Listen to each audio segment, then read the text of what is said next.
Wir leben in einer Welt der Täuschung. Man erzählt uns Geschichten, Geschichten von einer grünen Zukunft, von sauberer Luft, von der Rettung des Planeten. Man malt uns Bilder von blühenden Landschaften, angetrieben von Windrädern und Sonnenkollektoren. Es ist ein verführerisches Narrativ, ein moralisches Epos, in dem wir alle die Helden sein sollen, die die Welt vor dem Untergang bewahren. Aber was, wenn ich dir sage, dass diese Geschichte eine Lüge ist? Eine der gefährlichsten Lügen unserer Zeit. Was, wenn ich dir sage, dass hinter der Fassade der edlen Klimarettung eine eiskalte Agenda der Kontrolle, der Enteignung und der Zerstörung unserer Freiheit vorangetrieben wird? Was, wenn ich dir sage, dass die grüne Transformation in Wahrheit der Bauplan für einen digitalen Gulag ist, für eine Ökodiktatur, die unser Leben bis ins kleinste Detail reglementieren wird? Du denkst, das ist Übertreibung? Panikmache? Dann hast du die Zeichen der Zeit nicht erkannt. Dann hast du nicht verstanden, was gerade in den Hallen der Macht, in Brüssel, in Berlin und ja, sogar in den heiligen Hallen unseres höchsten Gerichts beschlossen wird. Die Schlinge zieht sich zu. Und das Zeitfenster, um zu entkommen, schließt sich schneller, als du denkst. Der Countdown läuft. Und das Zieldatum ist bereits in Stein gemeißelt. 2031. Aber bevor wir uns ansehen, warum dieses Jahr zum Schicksalsjahr für deine Freiheit werden könnte, müssen wir kurz innehalten. Denn in dieser neuen gefährlichen Welt reicht es nicht, nur die Wahrheit zu erkennen. Du musst handeln. Du musst dich schützen. Du musst eine Festung bauen für dich, deine Familie und dein Vermögen. Du brauchst einen Plan B. Genau dieses System, wie du ein zweites wirtschaftliches Standbein außerhalb der EU errichtest und dich dem Zugriff dieses immer totalitärer werdenden Systems entziehst, lehren wir in unserem Seminar das Schweizer Taschenmesser für deinen Plan B, das wir regelmäßig in Zürich veranstalten. Es ist das Konzentrat aus jahrelanger Erfahrung. Wir zeigen dir die 7 entscheidenden Werkzeuge, die du brauchst, um in dieser neuen, gefährlichen Welt souverän zu bleiben. Vom unzerbrechlichen Schild einer zweiten Staatsbürgerschaft über die finanzielle Festung von Bankkonten außerhalb der EU bis hin zur Errichtung krisensicherer Unternehmensstrukturen. Und bei unserem nächsten Seminar haben wir einen ganz besonderen Gast. Einen Mann, der die geopolitischen Risiken kennt wie kaum ein anderer. Ex-General Erich Warth. Er war jahrelang der engste militärpolitische Berater von Bundeskanzlerin Angela Merkel. Er wird dir seine ungeschminkte Einschätzung der Lage geben und dir Tipps verraten, wo und wie du diesem Wahnsinn entkommen kannst.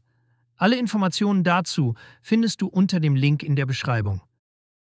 Und jetzt, wo du weißt, dass es einen Ausweg gibt, lass uns in die Abgründe dessen blicken, was auf uns zukommt, wenn wir nicht handeln. Der erste Vorbote des Sturms kam ausgerechnet aus Hamburg, die reiche, weltoffene Hansestadt, stolz auf ihren Hafen und ihre wirtschaftliche Kraft. Durch einen Volksentscheid haben die Bürger dort beschlossen, die sogenannte Klimaneutralität nicht erst 2045, sondern schon bis 2040 zu erzwingen. Ein Triumph der grünen Ideologie über die wirtschaftliche Vernunft. Experten schlagen Alarm. Hamburgs Industriepräsident Andreas Pfannenberg nennt es Augenwischerei und Arbeitsplatzabbau mit Ansage. Er warnt, wenn energieintensive Industrien wie Stahl und Kupfer ins Ausland abwandern, wird dort deutlich mehr CO2 ausgestoßen als in Hamburg. Das Weltklima wird nicht gerettet, nur der eigene Wohlstand wird zerstört. Professor Wilfried Rickels vom Kiel-Institut für Weltwirtschaft kritisiert, dass niemand über die astronomischen Kosten spricht. Und Professor Michael Berlemann vom HWWI warnt vor dem, was unweigerlich folgen wird. Erratische Sofortprogramme wie Fahrverbote, wenn die unrealistische Ziele nicht erreicht werden. Auf Reddit kocht die Wut. Ich betreibe ein kleines Logistikunternehmen im Hafen, schreibt ein User. Wenn die uns jetzt mit neuen Abgaben oder Fahrverboten kommen, kann ich dicht machen. Geht's noch? Sollen wir alle Lastenräder fahren? Ein anderer kommentiert, erst locken sie mit grünen Subventionen, dann ziehen sie die Schlinge zu. Das ist Planwirtschaft durch die Hintertür. Ich sehe mich schon nach Polen um. Hamburg ist nur ein Mikrokosmos, ein lokales Experimentierfeld für den Wahnsinn, der uns allen droht. Denn der wahre Hammer, die juristische Grundlage für die kommende Ökodiktatur, kam aus Karlsruhe.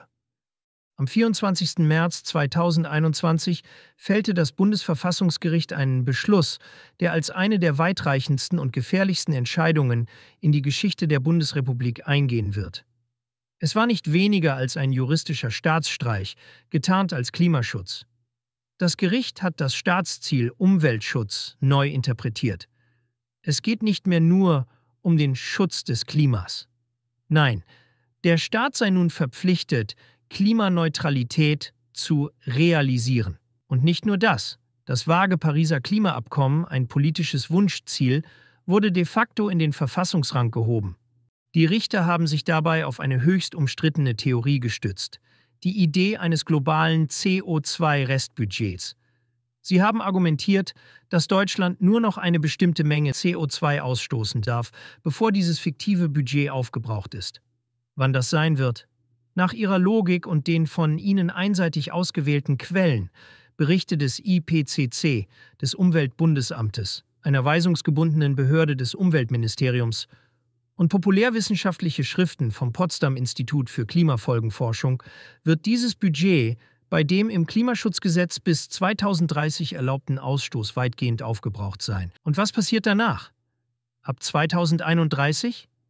Hier offenbart sich der totalitäre Kern dieser Entscheidung. Das Gericht schreibt es selbst, mit einer Kälte, die einem das Blut in den Adern gefrieren lässt. Da bei unserer bisherigen Lebensweise nahezu jede Freiheitsbetätigung mit CO2-Emissionen verbunden sei, müsse zur Erreichung der Klimaneutralität CO2-relevanter Freiheitsgebrauch irgendwann im Wesentlichen unterbunden werden. Lass dir das auf der Zunge zergehen. Freiheit muss unterbunden werden. Deine Freiheit zu reisen, deine Freiheit Auto zu fahren, deine Freiheit dein Haus zu heizen, wie du willst, deine Freiheit Fleisch zu essen, deine Freiheit einfach nur zu leben, wie du es für richtig hältst. All das steht unter dem Generalverdacht, CO2-relevant zu sein. Und ab 2033, so die Logik der Richter, beginnt die Zeit der immer drastischeren Freiheitsbeschränkungen, in der praktisch jegliche grundrechtliche Freiheit gefährdet ist. Freiheit wird zum Auslaufmodell.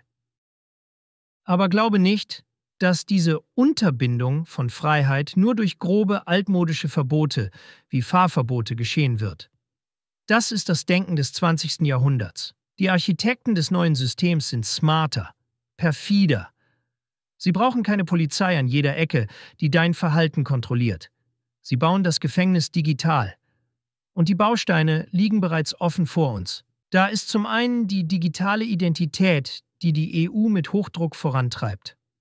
Offiziell nur ein bequemer Weg, dich online auszuweisen. In Wahrheit ist es der Generalschlüssel zu deinem gesamten Leben.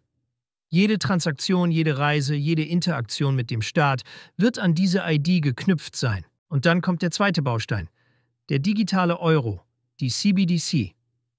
Offiziell nur eine moderne Form des Geldes. In Wahrheit ist es programmierbares Geld, Geld, das der Staat nach Belieben steuern, entwerten oder dir sogar wegnehmen kann. Jetzt fügen wir die Puzzleteile zusammen. Das Urteil aus Karlsruhe liefert die Rechtfertigung für massive Freiheitseinschränkungen ab 2031, um das fiktive CO2-Budget einzuhalten. Die digitale ID liefert das Überwachungsinstrument, um deinen klimarelevanten Freiheitsgebrauch lückenlos zu erfassen. Und der digitale Euro liefert das Exekutionsinstrument, um dein Verhalten in Echtzeit zu bestrafen oder zu belohnen.